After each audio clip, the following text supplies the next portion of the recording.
Good morning. This is Derek Dodge with Interstate Roofing. I'm conducting a repair attempt here at the Viola residence. We're here at 2360 Fenwick Court Southwest in Marietta, Georgia. I'm going to go ahead and put the phone away. I don't need it. So what we're doing is we are doing a repair attempt to see whether or not this roof is repairable. We had an initial inspection that came up with around 40, a little bit more, maybe around 40 wind damage shingles. As you can see, all the clear creasing across the top. So I have identified the wind damage shingle that I'm going to perform the repair on, as well as the course that it belongs to. Obviously we can see clear creasing across the top and the tar strip has been broken.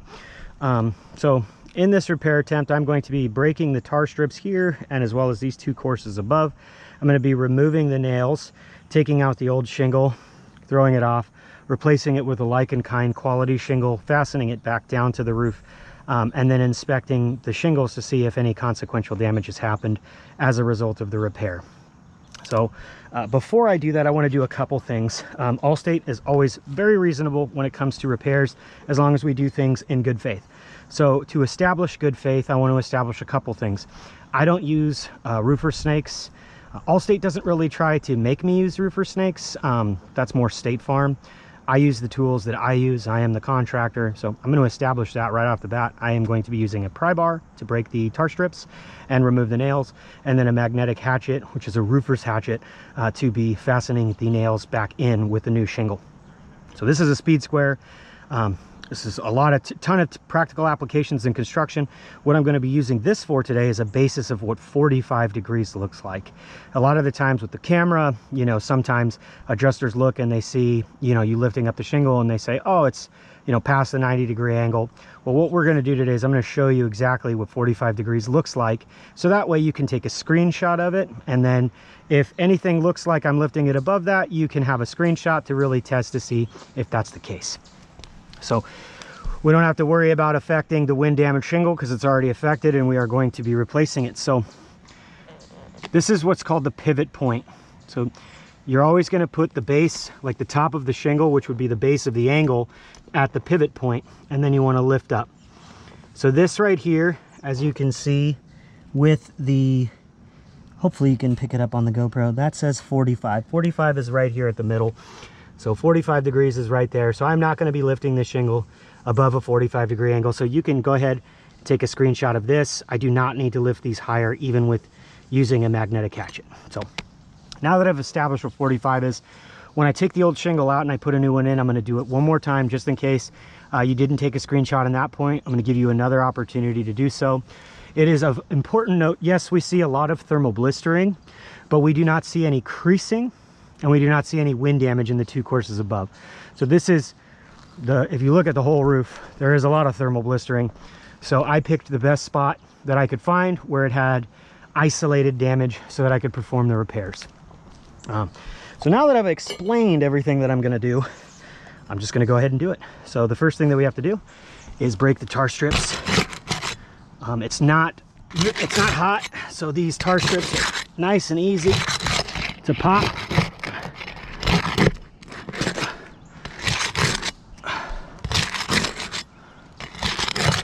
So now that the tar strips have been popped, we remove the nails. Nice and easy. Don't have to lift the shingles very high at all. I'm going to put those gloves over there. I don't need those right now. Put these right there.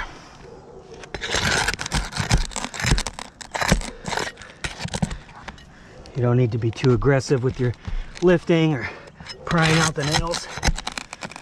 Luckily, whoever installed this did it the right way. It looks like the nails are at or around the sure strip, not too much higher. A lot of times I'm doing repairs where the nails are basically all the way up here, which is not good. But these nails are about right here, which is exactly where you want them to be. And that's also another good sign at the seam between these two. We have two nails right there. Sometimes they'll skimp on the nails, so that's good. It's also a good sign. This roof is about 15 years old. That's what it looks like to me. It's a little bit more thermal blistering than you would think, just because it's got such good ventilation. I mean, it's got ridge vent across everywhere, and that is the proper ventilation for this roof. But overall, the shingles look fine. I believe that was the last one. So I have removed all the nails. So I should be able to, yep, just like that, pull that out and put this off to the side. I'm gonna have a photo report to go along with this. So I need to take some pictures. I'm gonna do some overviews and close-ups of the shingles. So now we replace with a like and kind quality shingle. This is a organic composition 3-tab 25-year shingle. Pretty close to color match.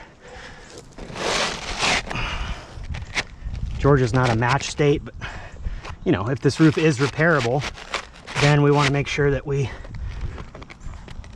get close so that the homeowners don't think that their roof looks awful. I'm running into issues right here.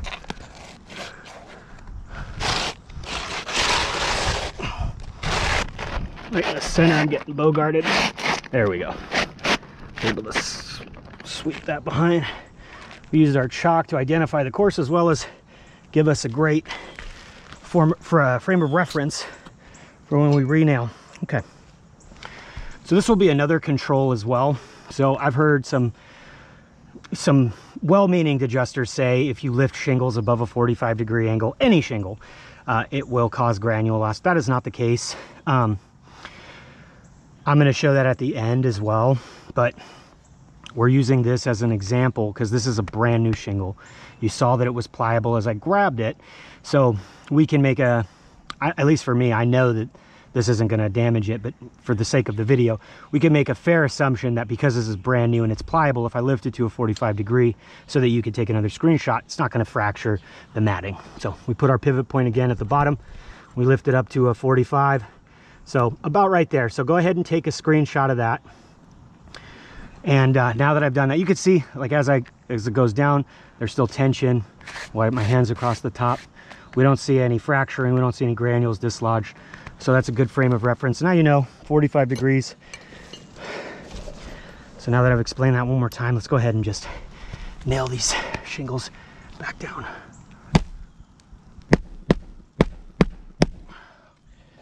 So as you can see, I'm able to nail still, not lifting above a 45 and get the nails right to where they need to be. This magnetic hatchet is perfect. So there's a good reason why I don't use a roofer snake, and I'll explain it. Allstate doesn't make me explain it, but I just want to, and just for the sake of the video. So in my opinion, if a roof's not repairable, it's not repairable. It doesn't matter what tool you use. So the idea behind the snake is that you don't have to lift this very high at all, and the nail will be right here, and where you're going to hammer is right here. So you're applying all this force with the hammer down here so that the nail will go down there. So the idea is that you won't get these creases because you're not lifting the shingles high, which I totally get. That's a great idea. The issue is that if a roof's not repairable, it's not repairable. So you'll cause damage down here. Now this is a brand new shingle, so you're going to be hitting a lot right here. So you're going to be damaging the integrity of the new shingle that you're replacing it with. And then when you get up to this one, then you're damaging this. So instead of having damage in these two, you're going to have damage in these two. So you're just trading damage. If a roof's not repairable, it's not repairable. So now that I've explained that, we've got the nails in two sections. Let's go ahead and keep going. And then I like these because it's magnetic, and the way that you have to like flick to set it, you're matching the pitch of the roof. And it only takes, look at that, 1 to set and 2 to get it all the way down. Just like that. And we're good to go. And I'll pull it at the end so you can see that shingle's not going to go anywhere. Look at that. Set it with one, hammer it down with another. So we're not over manipulating the shingles. We're not lifting these too high. So we're going to get a really good gauge of whether or not this roof is repairable. And last nail. Well, that one bent a little bit. That's okay. So we're all done. Pull on that. That's not going anywhere.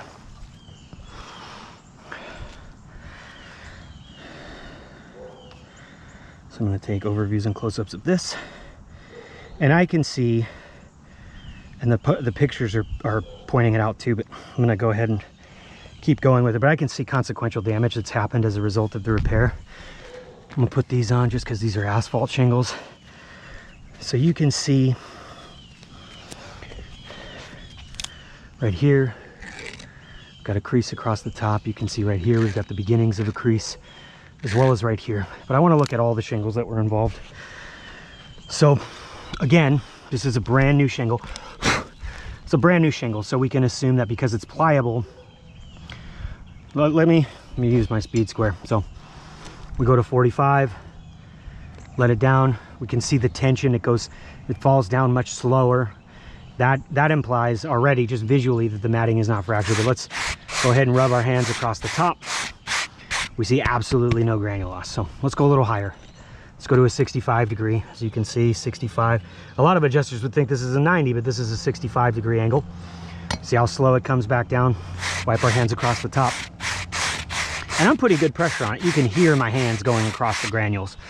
So now let's do the ever elusive 90 degree, which is what we always get accused of doing. So this is 90 degrees. You can see, you can see the bottom of the shingle. You can't see any of the top. That's 90 degrees.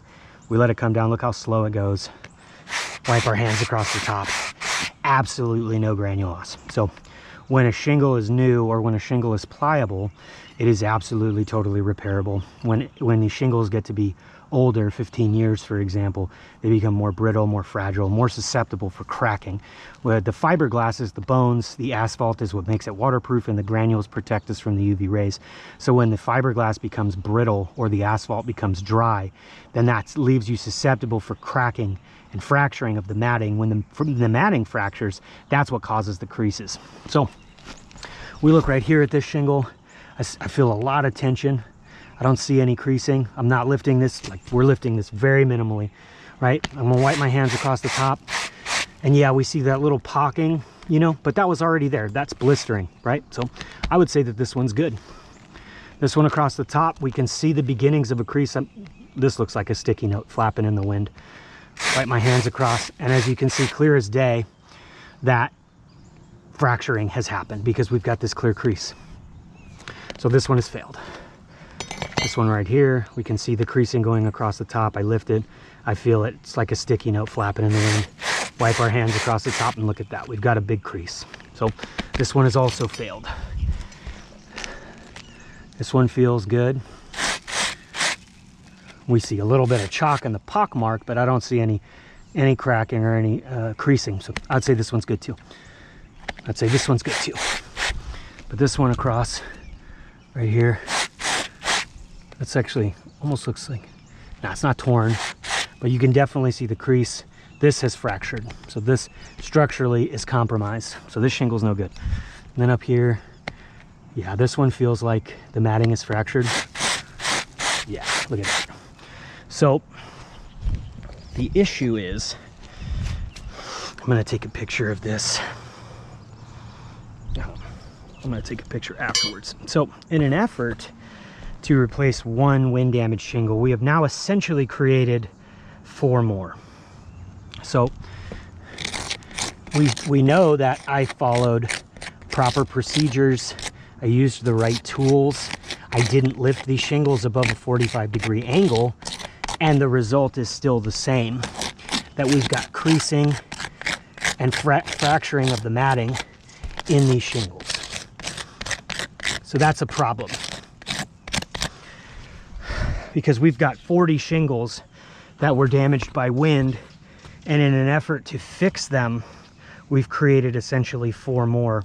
So I'm going to do another repair on a different slope, but if we extrapolate that data to replace, just using this as the example, to replace 40, we're going to be creating essentially 4 times more damage.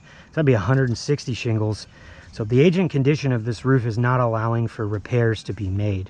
Now I know that Allstate doesn't cover age and condition, which is no problem, but the issue is that we're not here repairing age and condition. We're here repairing storm damage that Allstate has acknowledged. So the problem with this is the only way to get the violas to pre-loss conditions is with, at least in this section, and I'm going to do another repair on a different slope to perform that. But right now, based off of this is a total fail, and on this slope the roof is not repairable. So the last thing that I'm going to do to protect the violas from any further damage or any further leaks is I'm going to be putting an emergency tarp over this to protect them from leaks. So that will conclude this repair attempt. There's going to be another one attached to this email with a photo report documenting everything. So if you have any questions whatsoever, please feel free to give me a call or email me back. That will conclude this repair attempt. Thank you so much. Have a good one.